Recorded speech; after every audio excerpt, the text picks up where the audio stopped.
You know, there are some names in history that become more than just a name. They become an adjective.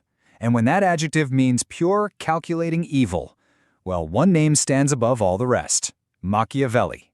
For 500 years, his name has been shorthand for tyranny, for manipulation, for the dark arts of power.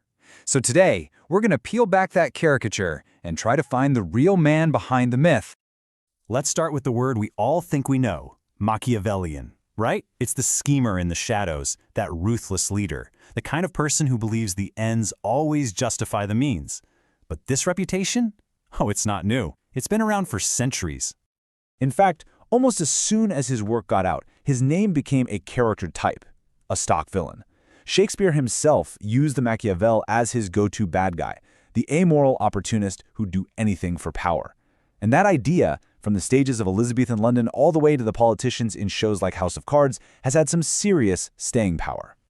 And that's really the big question, isn't it? Because to truly understand Niccolò Machiavelli, we can't start with the myth. No, we have to start with his world. A world of fire, blood, and just constant, unending chaos. See, to really get a handle on his ideas, you have to understand they weren't born in some quiet, peaceful library. They were forged in the absolute crucible of 15th and 16th century Florence, which was, believe me, one of the most politically unstable places on earth at the time. And this is absolutely crucial. Machiavelli wasn't some academic just thinking about power from a distance. He was in the trenches. For 14 years, he was a top diplomat, negotiating with kings, organizing armies, and desperately trying to hold a fragile republic together while the great powers of Europe were using Italy as their personal chessboard. And this timeline just shows you the insane level of chaos he was navigating. I mean, this wasn't a world of polite debate. In 1494, a French invasion completely upends the government. His career only starts after the city's fanatical religious leader is publicly burned at the stake. He then personally witnesses the legendary ruthlessness of Cesare Borgia up close. And then it all comes crashing down in 1512. The republic he served falls, and he gets arrested, tortured, and banished. This was his normal.